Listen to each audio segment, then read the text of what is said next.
가을 오후의 작은 카페. 1998년 10월 천안시 구도심 골목 안쪽에는 블루노트라는 작은 LP 카페가 있었습니다. 낡은 나무 간판과 좁은 계단을 올라가면 희미한 조명 아래 10개 남짓한 테이블이 놓인 아담한 공간이 펼쳐졌죠. 벽면 가득 빼곡히 꽂힌 LP 음반들, 그리고 카운터 뒤편의 턴테이블에서 흘러나오는 재즈 선율. CD 전성시대였지만 이곳만큼은 아날로그의 온기가 살아 숨쉬는 공간이었습니다. 카페 주인 박종민은 1970년대부터 이 카페를 운영해온 베테랑이었습니다. 말수가 적고 손님들과 깊은 대화를 나누지 않았지만 음반 하나하나를 정성스럽게 다루는 모습에서 음악에 대한 애정이 느껴졌죠. 단골 손님들은 저마다의 시간에 찾아왔습니다. 화요일 오후 4시면 어김없이 나타나는 은퇴교사 이상철, 목요일 저녁이면 피곤한 얼굴로 들어서는 최은희 선생, 그리고 주말 오후면 노트북을 들고 오는 신문기자 김동욱까지. 박종민은 그들이 무엇을 듣고 싶어 하는지 물어보지 않아도 알았습니다. 이상철에게는 빌 에반스를, 최은희에게는 챗 베이커를, 김동욱에게는 존 콜트레인을 틀어주었죠. 평온한 일상이었습니다. 아무도 이 카페에서 20년 묵은 비밀이 깨어날 것이라고는 상상하지 못했습니다. 그런데 그해 10월 말, 박종민은 서울 광화문의 한 중고 음반 가게에서 특별한 LP 한 장을 구입하게 됩니다. 1958년 미국 컬럼비아 레코드에서 발매된 마일즈 데이버스 카인드 오브 블루 초판이었습니다. 음반의 상태는 놀라울 정도로 양호했고 재킷에는 영문으로 작은 메모가 적혀 있었습니다. For My Beloved 1979 J. 박종민은 이 음반을 카페에 가져와 조심스럽게 턴테이블에 올려놓았습니다. 바늘이 LP 표면에 닿는 순간 소엇의 첫 베이스 라인이 카페 안을 가득 채웠죠. 그 순간이었습니다. 카페 구석에 앉아있던 한명숙 씨가 갑자기 고개를 들더니 창밖을 멍하니 바라보기 시작했습니다. 그녀의 눈가에는 어느새 눈물이 맺혀 있었죠. 이 곡을 어디서 구하셨어요? 떨리는 목소리로 한명숙이 물었습니다. 박종민은 당황했습니다. 단골 손님이지만 한 번도 말을 건넨 적 없던 그녀가 처음으로 자신에게 말을 걸었기 때문입니다. 서울에서 중고로 구입했습니다. 그 음반, 혹시 재킷에 뭔가 적혀 있지 않았나요? 박종민이 재킷을 보여주자 한명숙은 손으로 입을 막았습니다. 그리고는 아무 말 없이 카페를 뛰쳐나갔죠. 그날 이후 이상한 일들이 연달아 일어나기 시작했습니다. 이 음반을 들은 손님들이 하나둘씩 20년도 더 된 기억을 떠올리며 누군가는 울고 누군가는 분노하고 누군가는 침묵했습니다. 과연 이 음반에는 어떤 비밀이 숨겨져 있었을까요? 카페 손님들의 기억의 문이 열리기 시작했습니다. 그로부터 사흘 후인 11월 3일 목요일 저녁 6시. 평소처럼 피아노 학원 수업을 마치고 찾아온 최은희는 카페 문을 열자마자 멈칫했습니다. 카인드 오브 블루의 프레디 프릴로더가 흘러나오고 있었기 때문입니다. 저 곡은 최은희의 얼굴이 하얗게 질렸습니다. 그녀는 테이블에 앉지도 못하고 그대로 서서 음악을 들었죠. 5분이 넘는 곡이 끝날 때까지 미동도 하지 않았습니다. 곡이 끝나자 최은희가 입을 열었습니다. 사장님, 이 음반 1958년 초판 맞죠? 네, 그런데 어떻게? 제가 이 음반을 알아요. 정확히는 이 음반의 주인을 알았어요. 최은희는 떨리는 손으로 커피잔을 들었습니다. 1979년 봄이었어요. 제가 17살 때 우리 집 옆집에 미군 부대에서 일하시던 정준호 씨가 살았어요. 그분은 부대 PX에서 구한 미제 물건들을 우리 동네 사람들에게 나눠주곤 했죠. 그분이 이 음반을 가지고 계셨나요? 네. 정준호 씨는 이 음반을 보물처럼 아꼈어요. 특히 마음이 복잡할 때 이 곡을 틀었다고 하셨죠. 근데 최은희는 말을 잇지 못했습니다. 그분이 어느 날 갑자기 사라지셨어요. 1979년 8월 어느 날 집에 있던 물건들도 그대로 둔 채로요. 바로 그때 카페 문이 열리며 이상철 선생이 들어왔습니다. 예정보다 이틀이나 빠른 방문이었죠. 사장님, 소문 들었습니다. 카인드 어브 블루 초판을 구하셨다면서요? 아, 네. 이상철은 카운터로 다가왔습니다. 그리고 LP 재킷을 보더니 표정이 굳어졌습니다. 이거 정준호 형 거 아닙니까? 최은희가 깜짝 놀라 이상철을 쳐다봤습니다. 선생님도 정준호 씨를 아세요? 알죠. 우리 형이었으니까요. 같은 마을에서 자랐습니다. 형은 저보다 5살 위였고 이상철의 목소리가 낮아졌습니다. 형이 사라진 그날 밤 저는 형을 봤습니다. 마을 뒷산으로 올라가는 형을 말입니다. 카페 안이 정적에 휩싸였습니다. 턴테이블에서는 여전히 재즈가 흘러나오고 있었지만 세 사람은 아무도 그 음악을 듣지 못하는 것 같았죠. 왜 그때 그 얘기를 안 하셨어요? 무서웠으니까요. 형 뒤를 따라가던 사람이 있었거든요. 누구였습니까? 잘 보이진 않았지만 군복 같은 걸 입고 있었던 것 같았습니다. 최은희와 이상철은 그날 밤 늦게까지 카페에 남아 정준호에 대한 이야기를 나눴습니다. 박종민은 그들의 대화를 들으며 노트에 하나하나 기록했죠. 그리고 다음 날 한명숙 씨가 다시 카페를 찾아왔습니다. 제가 모든 걸 말씀드려야 할 것 같아요. 과연 정준호는 왜 사라졌으며 이 음반은 어떻게 서울의 중고 음반 가게까지 흘러갔을까요? 1979년 여름에 어떤 일이 있었을까요? 한명숙이 들려준 이야기는 충격적이었습니다. 1979년 당시 40살이었던 한명숙은 천안 시내의 한 양장점에서 일하고 있었습니다.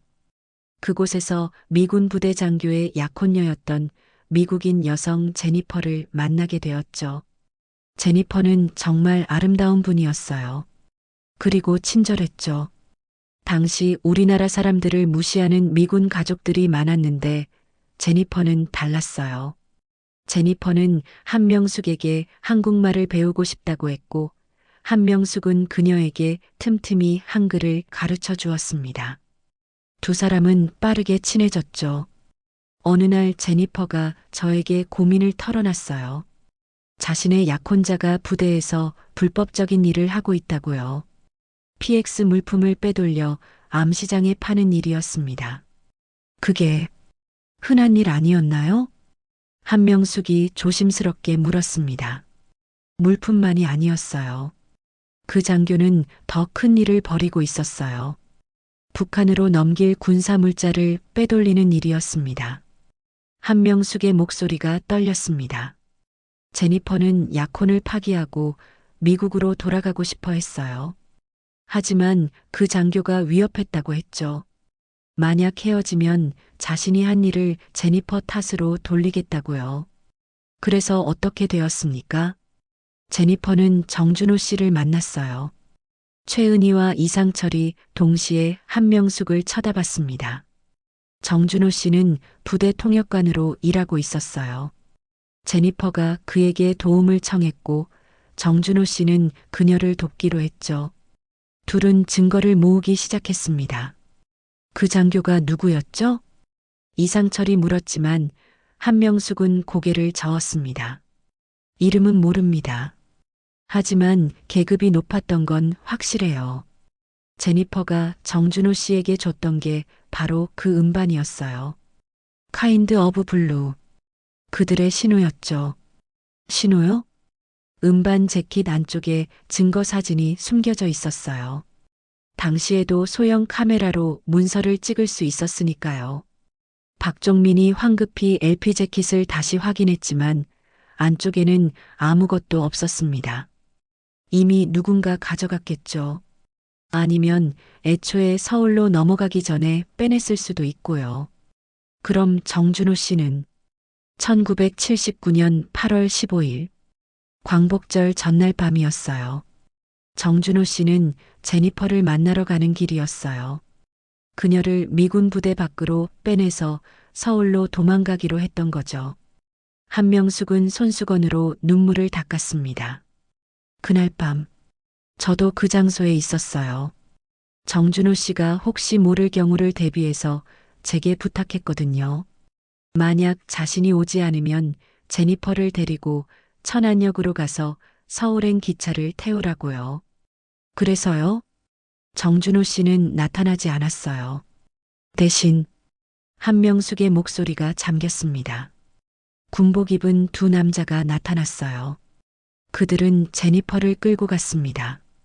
제니퍼가 소리를 질렀지만 아무도 그녀를 도울 수 없었어요. 전 너무 무서워서 그냥 숨어 있었어요. 카페 안은 깊은 침묵에 잠겼습니다. 그 후 며칠 뒤 제니퍼가 미국으로 돌아갔다는 소식을 들었어요. 정준호 씨는 행방불명 상태였고요. 마을 사람들은 그가 그냥 도망간 거라고 생각했지만 이상철이 조용히 말했습니다. 형은 죽었을 겁니다. 그날 밤 뒷산으로 올라가는 형을 본 게 마지막이었으니까요. 과연 정준호는 정말 살해당한 것일까요? 그리고 20년이 흐른 지금 그 진실을 밝힐 수 있을까요? 끊긴 실마리들을 찾아 박종민은 다음 날부터 조용히 조사를 시작했습니다. 1998년이면 인터넷이 막 보급되기 시작한 시기였지만 20년 전 기록을 검색하기에는 여전히 한계가 많았습니다. 대부분의 오래된 기록은 여전히 종이 문서로만 존재했고 디지털화는 아직 먼 일이었죠. 박종민이 가장 먼저 찾아간 곳은 천안시청 민원실이었습니다. 1979년 행방불명 신고 기록을 찾기 위해서였죠. 1979년이면 한참 됐는데요. 그때 기록이 남아있을지 모르겠습니다. 담당 공무원은 먼지 쌓인 서류철들을 뒤적였습니다. 1시간도 넘게 찾은 끝에 낡은 신고서 한 장을 찾아냈습니다. 있긴 있네요. 정준호, 1979년 8월 17일 실종 신고. 신고자는 윤정희, 어머니시네요. 수사는 어떻게 됐습니까? 기록상으로는 자진 실종으로 종결됐네요. 특별한 범죄 혐의점이 없었다고 되어 있습니다. 박종민은 그 기록을 복사해달라고 요청했습니다. 다음으로 그가 찾아간 곳은 옛 미군 부대가 있던 자리였습니다. 하지만 부대는 이미 1980년대 후반에 다른 곳으로 이전했고 그 자리에는 새로운 아파트 단지가 들어서 있었죠. 당시 부대 관련 기록은 미군 측에 있을 겁니다. 우리가 접근할 수 있는 게 아니에요. 아는 지인을 통해 알아본 결과였습니다. 박종민은 막막함을 느꼈습니다. 20년 전 사건을 추적하기엔 여전히 많은 장벽이 있었죠. 그러던 어느 날 카페에 낯선 노인 한 분이 찾아왔습니다. 여기 정준호 음반이 있다면서요? 노인은 85세쯤 되어 보였고 검은색 한복을 입고 있었습니다.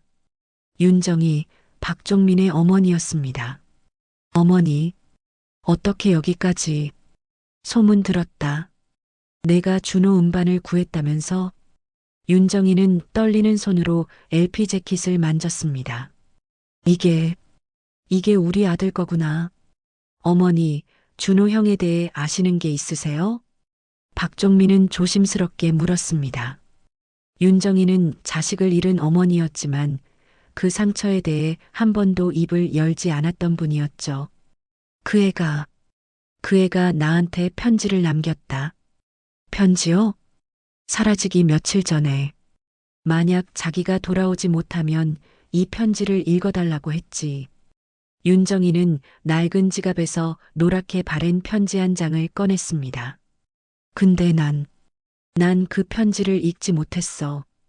아들이 돌아올 거라 믿었으니까. 편지를 읽으면 정말 돌아오지 못할 것 같아서 카페 안의 모든 사람들이 숨을 죽였습니다. 이제 읽어야 할 것 같구나. 윤정이는 떨리는 손으로 편지를 펼쳤습니다. 박종민이 조용히 편지를 소리내어 읽기 시작했습니다. 어머니, 제가 이 편지를 남기는 건 제 신변에 위험이 있기 때문입니다. 저는 잘못된 일을 바로잡으려 하고 있습니다. 제가 만약 돌아오지 못한다면 제 방에 있는 카인드 어브 블루 음반을 찾아주세요. 그 안에 모든 진실이 있습니다. 그리고 제니퍼를 꼭 지켜주세요. 편지는 거기서 끝났습니다. 어머니, 그럼 형이 남긴 음반을 찾으셨습니까? 아니, 집을 뒤져봤지만 없었어. 어디로 간 건지. 이상철이 조심스럽게 말했습니다. 형이 사라진 다음 날 미군 헌병들이 형 집을 뒤졌습니다. 아무것도 찾지 못한 것처럼 보였지만, 그럼 그때 음반을 가져간 건가요? 아닐 겁니다. 뒤편에서 조용히 듣고 있던 김동욱 기자가 입을 열었습니다. 제가 옛날 신문 기사들을 검색해 봤는데요. 1979년 8월 미군 부대에서 작은 화재 사건이 있었습니다. PX 창고에서요.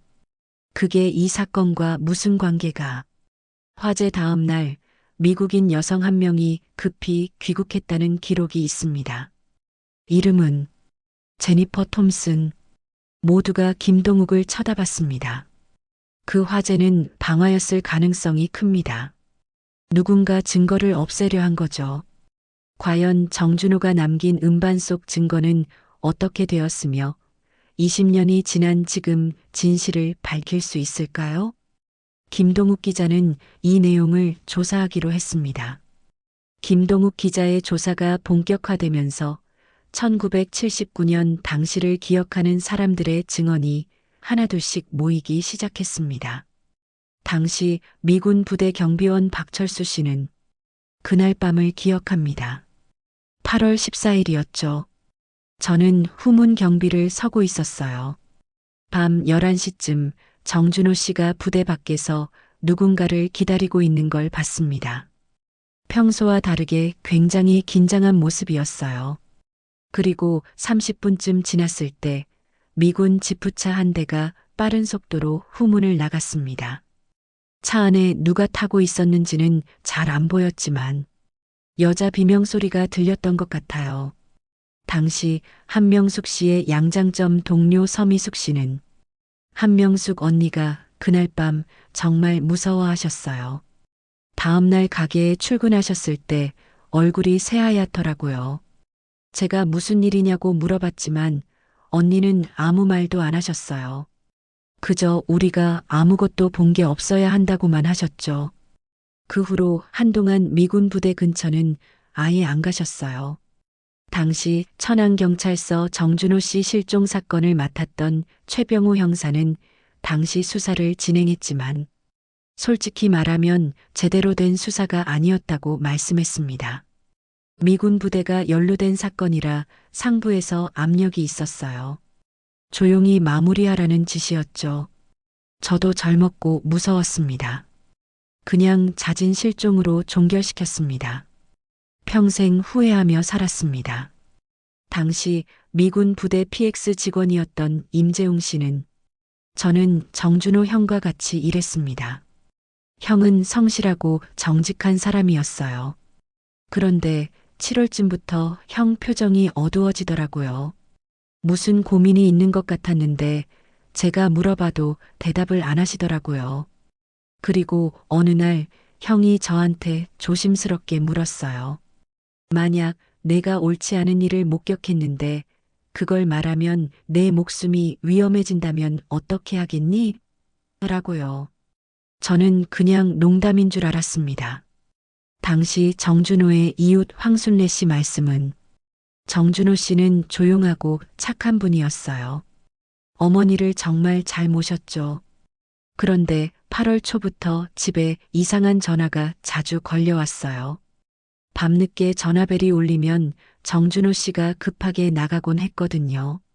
그리고 8월 14일 저녁 정준호 씨가 집을 나가는 걸 봤는데 뒤돌아서면서 자기 집을 한참 쳐다보시더라고요. 마지막 인사를 하는 것 같은 표정이었어요. 김동욱 기자는 이 모든 증언을 정리하며 한숨을 쉬었습니다. 증언들을 종합해보면 정준호 씨는 분명 계획적으로 제니퍼를 구출하려 했던 것 같습니다. 하지만 누군가 그 계획을 알았고 먼저 제니퍼를 데려갔죠. 그리고 정준호 씨를. 이상철의 목소리가 떨렸습니다. 산으로 유인해서 살해했을 가능성이 큽니다. 카페 안이 무거운 침묵에 잠겼습니다. 그때 박종민이 조용히 물었습니다. 그런데 왜 그 음반은 서울까지 흘러간 걸까요? 증거를 없애려 했다면 음반도 같이 없앴어야 하는 거 아닙니까? 김동욱이 고개를 끄덕였습니다. 그게 핵심입니다. 누군가 그 음반을 빼돌렸다는 뜻이죠. 범인이 아닌 제3자가.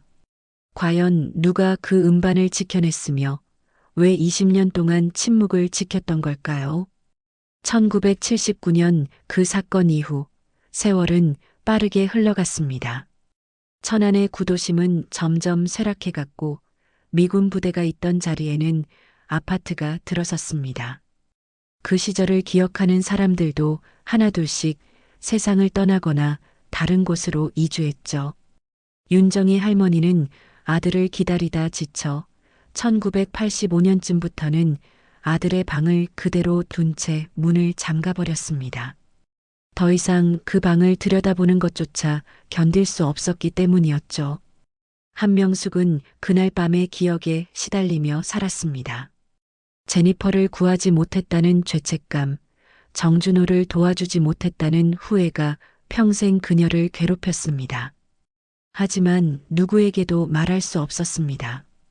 자신의 안전도 문제였지만 무엇보다 그 진실을 드러내는 순간 더 큰 위험이 따라올까 두려웠기 때문입니다. 이상철은 형을 마지막으로 목격했다는 사실을 평생 숨기고 살았습니다. 경찰 조사 때도 거짓말을 했죠. 당시 그는 23살의 젊은 청년이었고 형의 죽음에 자신이 연루될까봐 두려웠습니다. 그 죄책감은 그를 평생 따라다녔습니다.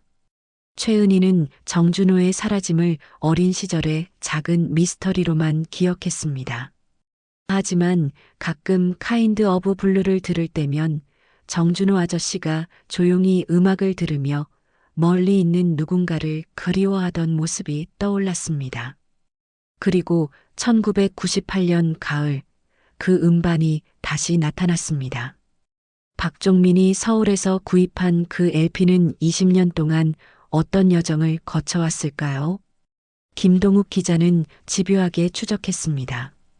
중고 음반 가게 주인을 다시 찾아가 기록을 확인했죠. 이 음반은 1995년에 한 여성분이 가져오셨어요. 여성분이요? 네, 50대쯤 되어 보이는 중년 여성분이었어요. 미국 사람이었어요. 한국말을 조금 하시더라고요. 김동욱의 심장이 뛰기 시작했습니다. 그분이 뭐라고 하셨습니까? 이 음반을 한국에 남겨두고 싶다고 하셨어요. 언젠가 주인을 찾을 수 있을 거라고요. 이름이나 연락처는 남기지 않으셨나요? 아니요. 그냥 음반만 두고 가셨습니다. 아, 그런데 주인이 뭔가 생각난 듯 서랍을 뒤적였습니다. 이걸 같이 두고 가셨어요. 혹시 이 음반을 사는 사람이 나타나면 같이 전해달라고 하셨는데 제가 깜빡 잊고 있었네요. 주인이 꺼낸 것은 작은 편지 봉투였습니다. 봉투 겉면에는 한글로 이렇게 적혀 있었습니다. 정준호를 기억하는 이에게. 박종민은 떨리는 손으로 편지를 받았습니다. 그날 밤 블루노트 카페에는 관련자들이 모두 모였습니다. 윤정희 할머니, 한명숙, 이상철, 최은희, 김동욱 기자까지. 박종민이 편지 봉투를 열었습니다. 과연 20년 만에 나타난 이 편지에는 어떤 진실이 담겨 있을까요? 편지는 영문으로 쓰여 있었고 한글 번역본이 함께 들어 있었습니다. 김동욱 기자가 천천히 읽기 시작했습니다. 이 편지를 읽는 당신께 저는 제니퍼 톰슨입니다. 1979년 여름 천안 미군 부대에 있었던 사람입니다. 만약 당신이 이 편지를 읽고 있다면 제가 남긴 음반이 드디어 제자리를 찾아간 것 같군요. 저는 평생 한 가지 진실을 숨기고 살았습니다. 하지만 이제 저도 늙었고 곧 세상을 떠날 것 같습니다. 죽기 전에 진실을 밝혀야 한다는 생각이 듭니다. 1979년 8월 14일 밤 저는 약혼자였던 데이비드 하워드 대위의 범죄를 고발하려 했습니다. 그는 PX 물자를 빼돌리는 것은 물론 북한 공작원과 연결되어 군사정보를 넘기고 있었습니다. 정준호는 저를 도와주려 했습니다. 그는 용감하고 정직한 사람이었습니다. 우리는 증거를 모았고 이 음반 속에 모든 증거 사진을 숨겼습니다.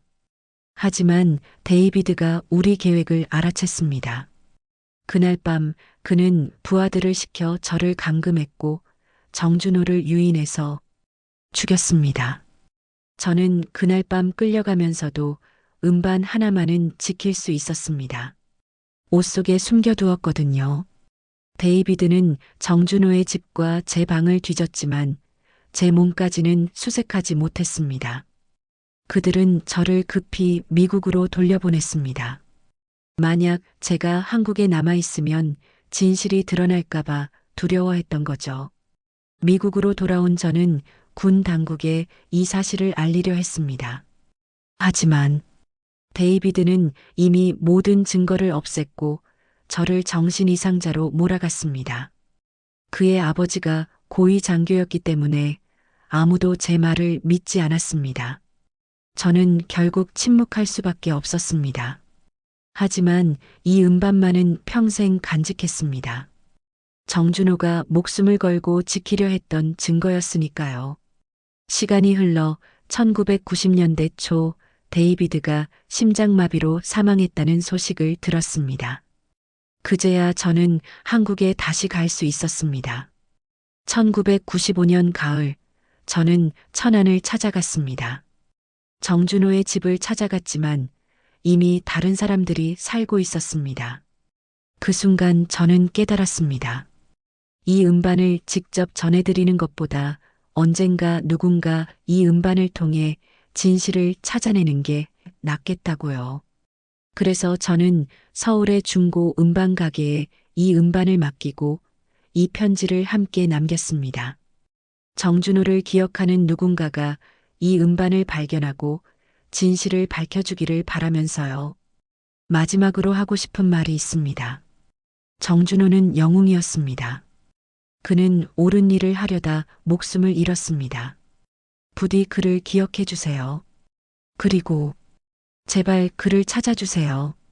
그의 어머니가 아들을 제대로 보내드릴 수 있도록. 저는 곧 세상을 떠날 겁니다. 하지만 정준호는 영원히 제 마음속에 살아있을 것입니다. 용서를 구하며 제니퍼 톰슨. 추신 음반 안쪽에 숨겨두었던 증거는 1995년에 제가 제거했습니다. 이미 시효도 지났고 당사자도 죽었으니 더 이상 그 증거는 의미가 없다고 생각했습니다. 중요한 것은 정준호의 명예를 회복하는 것이니까요. 편지를 다 읽자 카페 안은 깊은 침묵에 잠겼습니다. 윤정희 할머니가 조용히 눈물을 흘렸습니다. 우리 준호가 영웅이었구나. 한명숙이 할머니의 손을 꼭 잡았습니다. 할머니, 죄송합니다. 제가 그때 용기가 없어서 제가 좀 더 용감했다면. 아니야. 내 잘못이 아니야. 아무도 아무도 잘못한 사람은 없어. 이상철은 고개를 떨구고 있었습니다. 저는 형을 본 걸 숨겼습니다. 경찰에게도 거짓말했습니다. 제가 진실을 말했다면 윤정이가 이상철의 어깨에 손을 얹었습니다. 아니란다. 내가 말했어도 아무것도 달라지지 않았을 거야. 어쩌면 너마저 위험해졌을지도 몰라. 김동욱 기자가 조용히 물었습니다. 어머니, 이제 정준호 씨를 찾아야 할 것 같습니다. 뒷산을 수색하면 윤정이는 고개를 끄덕였습니다. 그래야겠지. 이제 우리 아들을 집으로 데려와야지. 과연 20년 만에 정준호는 가족의 품으로 돌아올 수 있을까요? 1998년 11월 말 천안경찰서는 김동욱 기자의 취재 내용을 바탕으로 뒷산 수색을 시작했습니다. 강민호 씨가 기억하는 그 장소 근처, 지금은 나무가 우거진 산중턱이었습니다. 수색은 3일 동안 계속되었습니다. 그리고 마침내 얕게 파묻혀 있던 유골이 발견되었습니다. 신원 확인 결과 정준호의 것으로 추정되었죠.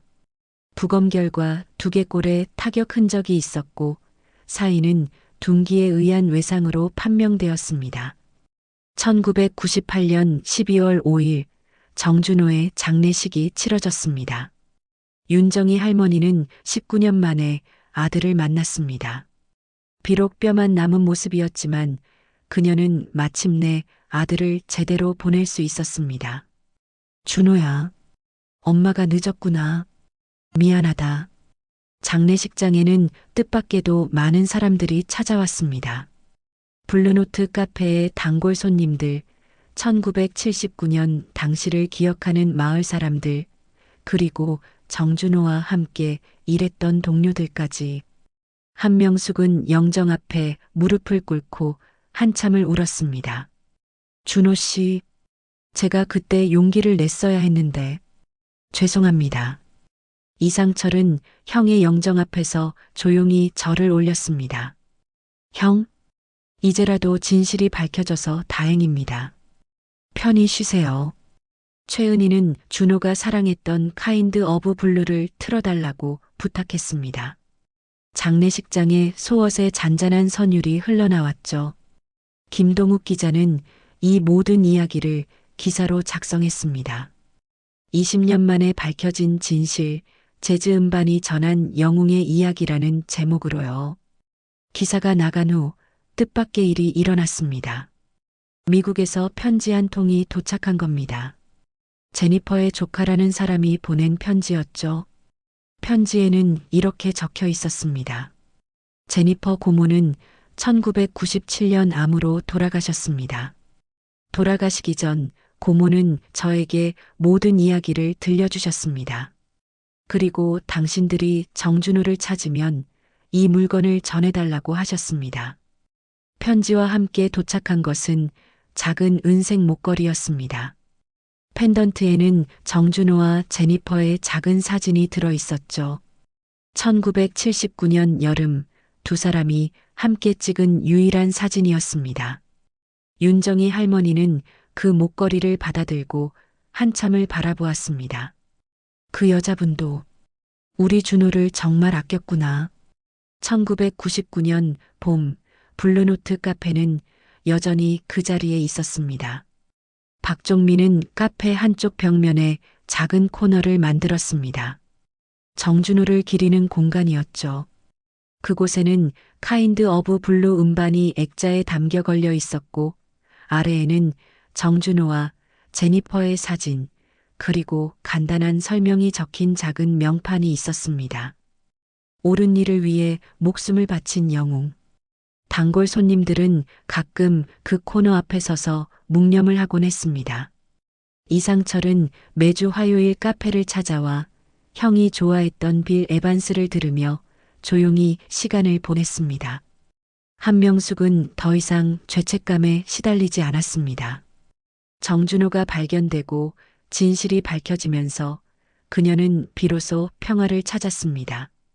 최은희는 피아노 학원 아이들에게 가끔 정준호의 이야기를 들려주었습니다. 옳은 일을 하는 것의 중요성에 대해서요. 윤정희 할머니는 1999년 여름 아들 곁으로 조용히 떠났습니다. 마지막 순간까지 아들의 목걸이를 꼭 쥐고 계셨다고 합니다. 2025년 현재 블루노트 카페는 박종민의 아들이 이어받아 여전히 운영되고 있습니다. 카페를 찾는 사람들 중에는 정준호의 이야기를 듣고 찾아오는 이들도 있습니다. 특히 젊은이들이 많이 찾아옵니다. 그들은 정준호의 코너 앞에 서서 사진을 찍고 SNS에 그의 이야기를 공유합니다. 1979년에 이런 용기 있는 분이 계셨다니 놀랍다. 진짜 영웅은 조용히 사라지는구나. 옳은 일을 하는 게 얼마나 어려운지 알겠다. 그리고 카페에서는 여전히 카인드 어브 블루가 흘러나옵니다. 그 선율을 들을 때마다 사람들은 각자의 방식으로 정준호를 기억합니다. 때로는 미소로, 때로는 눈물로, 때로는 깊은 생각에 잠기며, 진실은 때로 오랜 시간이 걸려도 결국 드러납니다. 그리고 용서와 화해는 그 진실이 밝혀진 후에야 비로소 가능해집니다. 정준호는 영웅이 되려고 한 게 아니었습니다. 그저 옳은 일을 하려 했을 뿐이죠. 하지만 그의 용기는 20년이 지나서도, 그리고 지금도 여전히 사람들의 마음을 울립니다. 블루노트 카페에 흐르는 재즈 선율처럼 그의 이야기는 세월을 넘어 계속 울려 퍼질 것입니다. 과연 우리는 정준호처럼 어려운 순간에 옳은 선택을 할 수 있을까요?